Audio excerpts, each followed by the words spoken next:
Buenas, ¿cómo andan? Buen viernes para todos. Hoy nos vamos a adentrar en lo que es el dolor lumbar y su complejidad. Pero bueno, voy a tratar de hacerlo lo más simple posible para que puedan entenderlo y para que se lleven lo mejor. Cuando analizamos la literatura, vemos que hay muchos factores que están afectando a nuestro dolor lumbar y puede ser factores individuales, psicológicos, biomecánicos, nociceptivos, puede haber alguna patología o algún daño en los tejidos, ya como puede ser ciática, hernia discal, protusión, discos deshidratados, etc. Puede ser tu estilo de vida, tu conducta, tu contexto y hasta incluso puede ser tu interacción social y tu trabajo. Por eso es muy importante que no haya una prescripción única para tratar todos los dolores lumbares, porque tiene que ser de manera individualizada, ya que todos estos factores que afectan a tu calidad de vida y a tu dolor no van a ser iguales a la de las personas que tengas al lado, por ejemplo. El dolor lumbar es raramente serio, pero muchas veces es seriamente doloroso y molesto. ¿Por qué digo que es raramente serio? Porque solo hay un 1% de los casos que son de infección o que son los famosos red flags o de bandera roja, que puede ser alguna fractura espinal, infección espinal, artritis inflamatoria, antecedente de cáncer, síndrome de Cobb-Aquina o espondiloartritis. Y después entre el 5 o el 10% de los casos son de síndrome radicular. Esto quiere decir alguna patología como puede ser hernia discal, protusión discal, ciática, discos, etc. Y después el resto, el 90 al 95% de los casos, se denomina como dolor lumbar no específico, y esto se cree que surge intrínsecamente de las estructuras musculoesqueléticas de la columna, pero no hay ninguna prueba disponible, digamos, para evaluar esto de manera confiable y para conocer el origen patoanatómico del dolor de espalda baja. Y como vemos, esta imagen la saqué de un estudio. Entonces, como ven, el 1% son los casos graves, donde si vos, por ejemplo, no sé, perdés el control de las esfínteres, perdés como la sensibilidad, pero de una manera muy importante, ahí sí se recomiendan ir al médico y hacer algún tipo de resonancia magnética de imagen para ver si estás entre el 1%, pero como ven, el 99% del resto es de síndrome radicular y no específico, y acá las resonancias magnéticas no son necesarias. Lo importante es una buena educación y una buena manera, digamos, de asegurarte y de tener un buen pronóstico, digamos, y manejar la enfermedad de la mejor manera. El dolor lumbar va más allá del problema en los tejidos. Como les digo, hay muchos factores que afectan y, como lo vemos también en esta imagen, son factores genéticos, psicológicos, sociales, biofísicos, como comorbilidades, que esto puede ser una condición que coexiste con otra, como por ejemplo, no sé, la obesidad con el dolor lumbar, o puede ser, no sé, la diabetes y la hipertensión, etc. Todos estos factores forman a nuestra experiencia de dolor y después nos generan cierto de disabilidad o no, digamos, pero dependiendo todos estos factores vamos a tener una experiencia distinta del dolor, y eso es lo que nos va a marcar después. Por eso nuestro estilo de vida importa, nuestros discos, nuestra columna y nuestro cuerpo se adapta, y dependiendo a qué lo adaptes vas a tener respuestas positivas o negativas. Por ejemplo, si una persona fuma, le va a crear adaptaciones negativas a los discos, ya que reduce y afecta el suministro vascular de los nutrientes para la columna. Y por ejemplo, si fumar afecta a tus discos, imagínate que van a haber muchas más cosas que lo afecten también, como puede ser el sobrepeso, el insomnio, el consumo de alcohol, conductas sedentarias. Todos estos factores van a contribuir también al desarrollo biológico del dolor lumbar. Pausé porque estaba ahí el WhatsApp de atrás. Entonces, como les digo, al mismo tiempo el ejercicio genera adaptaciones positivas. Entonces, si nosotros tenemos una buena dieta, un buen descanso, un buen manejo del estrés, todas estas cosas van a crear adaptaciones positivas. Y como les digo, nuestros discos se adaptan tanto de manera positiva como de manera negativa, dependiendo el estímulo que vos le brindes, tu estilo de vida y tu alrededor también. No necesitas un scan, ni imágenes, ni resonancias. Muchas veces hacer estas exploraciones para el dolor de espalda rara vez ayuda y a menudo puede dificultar la recuperación. Como vemos, esto es una imagen de un estudio que dice que muchas veces hacer imágenes puede hacer más daño que bien cuando hay, por ejemplo, condiciones que no son serias. Y como vimos, el 1% de las patologías pueden ser serias. Y después hay distintos estudios que critican al enfoque actual, como por ejemplo diagnosticar a los pacientes basados en fallos estructurales que fomenta el miedo y la sensación de fragilidad. Y esto es, por ejemplo, cuando tenemos algún fallo estructural, no sé, te empiezan a decir que tenés la pelvis 2 grados desviada, o que puedes tener el pie plano que está afectando a tu dolor lumbar, o no sé, o que estás encorvado un poquito y estás desnivelado, y todo esto, en vez de empoderarte, digamos, te genera cada vez más miedo y sensación de fragilidad. Entonces vos empezás a evitar ciertos ejercicios o ciertos movimientos que por ende a la larga te generan miedo y terminás no haciendo y persistiendo con este dolor. Por eso la mayoría de las personas que intentan fisioterapia, kinesiología, vuelven a tener dolor. Después, las terapias físicas tradicionales como manipulación, esto son terapias manuales, masajes, etcétera, quiropraxia, punción seca y electroterapia, y los ejercicios basados en corregir fallos biomecánicos, como por ejemplo, te vas al quiropráctico, te hace sonar la espalda y te dice, acá te corregí y te alineé la vértebra. Eso no pasa y es mentira. Entonces, todas estas terapias físicas tradicionales tienen beneficios pequeños y de corta duración. Muchos de estos tratamientos ignoran el hecho de que hallazgos anormales en imágenes son comunes también en personas sanas. Hay personas que tienen hernias discales que no presentan síntomas y hay personas que tienen hernias discales que presentan muchísimos síntomas. Entonces, hacer una imagen no quiere decir nada. Lo importante es cómo la persona se siente, la función, su movilidad, su fuerza y cómo se desenvuelve en la vida. No tiene nada que ver hacer una imagen, porque muchas veces genera miedo y fomenta la recuperación tardía. El clima clínico amenazante genera miedo y evita que los pacientes se mantengan activos y refuerza conductas de evitación, aumentando la discapacidad y el sufrimiento. Como les digo, por ejemplo, los discos deshidratados son algo muy normal en ver en una resonancia y la persona ya cree que está mal hecho, que tiene discos mal formados de toda la vida o lo que sea, cuando los discos se van deshidratando por el uso, por la edad y hay personas que tienen síntomas y hay otras personas que no. Entonces, muchas veces el uso excesivo de las imágenes, la cirugía, inyecciones, opioides y terapias pasivas en común, a pesar de su baja eficacia y alto riesgo a largo plazo. Todos estos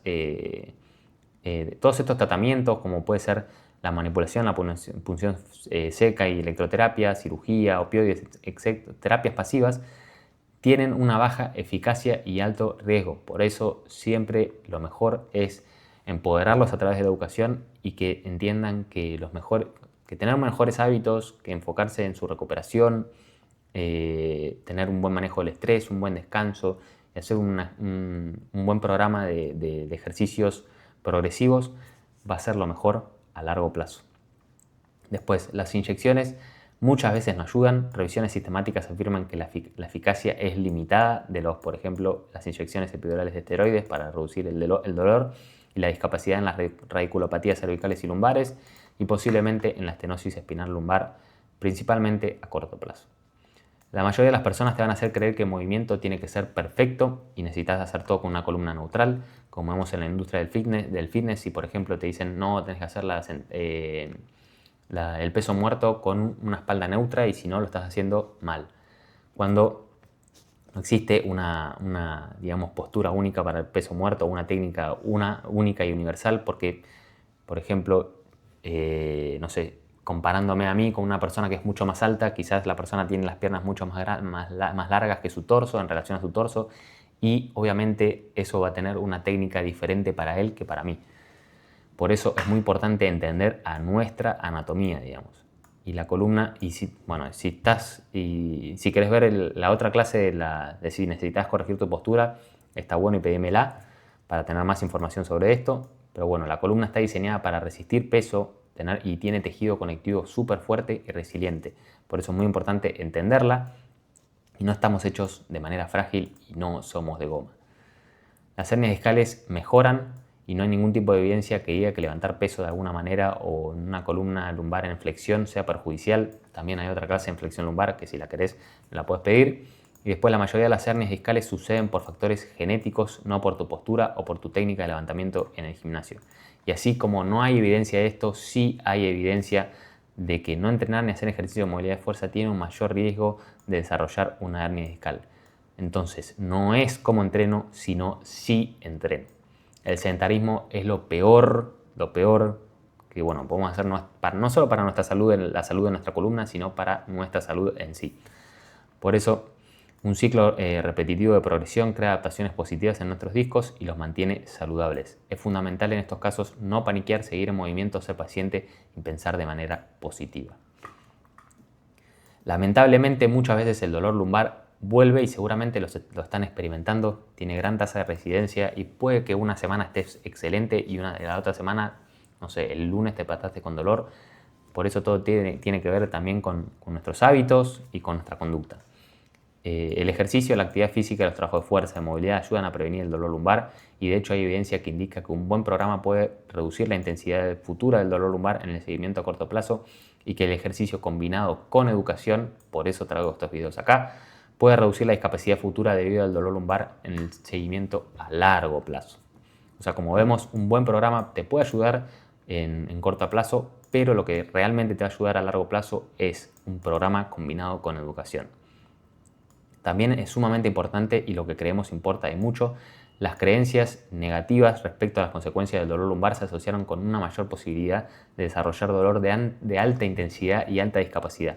Por eso es que las imágenes no ayudan, y considerando todo lo previo también, son muchos factores que influyen al dolor lumbar y si te crean, por ejemplo, miedo, desconfianza y todo eso te va a generar dolor de mayor intensidad y alta discapacidad. Por eso, cuando nosotros empezamos a cambiar nuestras creencias, nuestra percepción al dolor cambia totalmente. Y por último, no trates de controlar y cambiar todo de golpe. Con todos factores contribuyentes es normal sentirse a veces abrumado. Todo esto cambia y empieza de a poco. Y esto es un ejemplo de que muchas veces lo simple no es fácil. Hacer una rutina de movilidad y fuerza en tu casa, 40 minutos, 4 veces a la semana, ¿es simple? Sí, pero no es fácil, porque todos tenemos una vida y todos estos factores nos van a influir. Entonces, lo importante es siempre estar mejor educados para tomar el enfoque correcto, aunque sea simple y parezca fácil, no lo es, y obviamente te entiendo porque a todos nos pasa y muchas veces son todos esos factores que nos influyen en la recuperación. Y después, ¿por qué ayuda el ejercicio a la experiencia de dolor?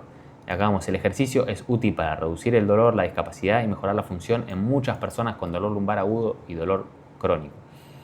Y acá hay 8 mecanismos de los por qué el ejercicio va a mejorar no solo los marcadores inflamatorios, los cambios en biomecánicas, creencias, habilidades biomotoras, flujo sanguíneo, oxígeno, autoeficacia, inhibición descendente y expectativas. Hacer el ejercicio y exponernos gradualmente a los ejercicios nos van a mejorar y van a tener respuestas positivas en todo esto. Y todo esto es lo que nos va a generar un cuerpo y una mente más resiliente para atacar a nuestra vida, digamos, con dolor o sin dolor.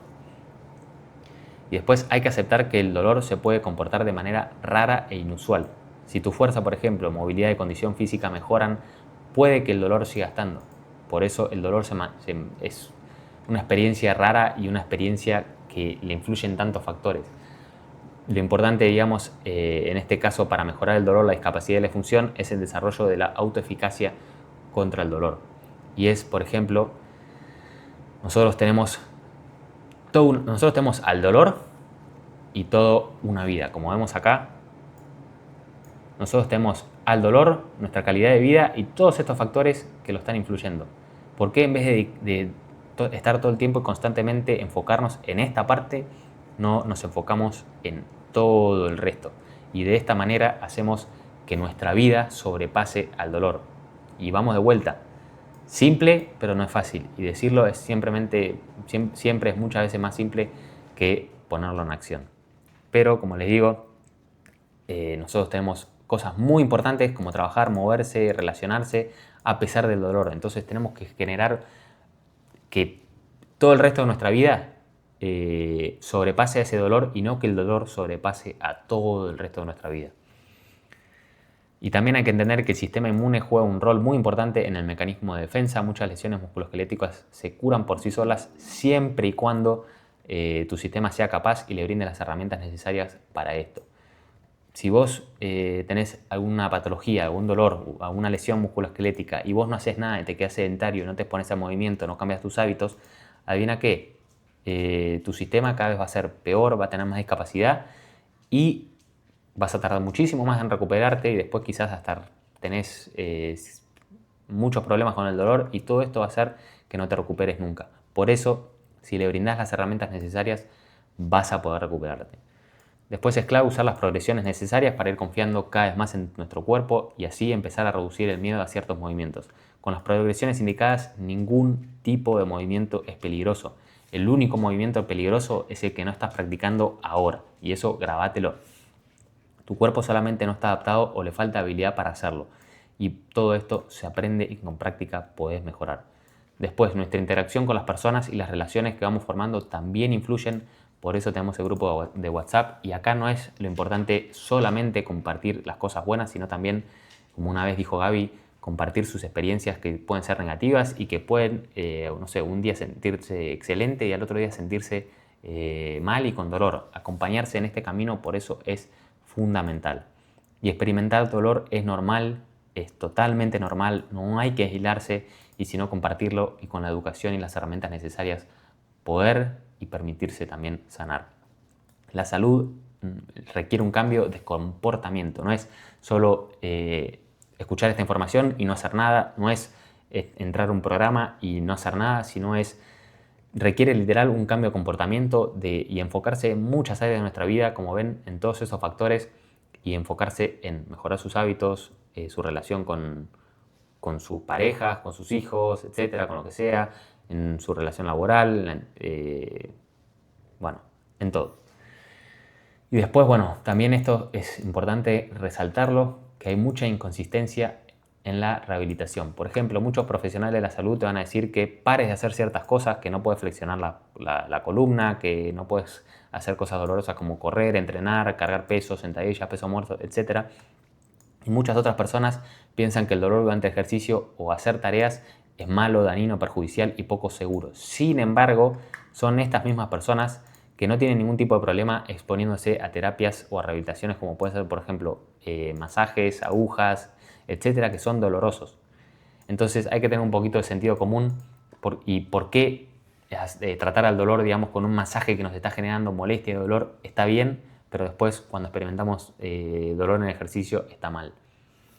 La disparidad que existe entre muchos al aceptar el dolor durante el tratamiento como algo normal, bueno, incluso beneficioso, pero cuando el dolor está durante el ejercicio o las tareas diarias lo vemos como algo dañino, malo o perjudicial, eso es literal, me vuela la cabeza, por eso me estoy dedicando a hacer estos videos para poder ayudarlos también a que no sean incongruentes con sus acciones, digamos, y que experimentar ciertas dolor o molestia cuando hacemos ejercicio es totalmente normal. Y después también me sorprende la cantidad de personas que veo que les encanta, por ejemplo, dar o recibir un masaje doloroso, que los pinchen y que los raspen hasta el techo de dolor durante un tratamiento, pero cuando ven un dolor ligero, una punzadita o algo, al correr o hacer un ejercicio, quieren parar totalmente actividad. Por eso tenemos que ser un poquito más coherentes y tener sentido común. Así que espero que les haya gustado la clase de hoy y espero que esta complejidad haya sido simple y nos vemos en la próxima.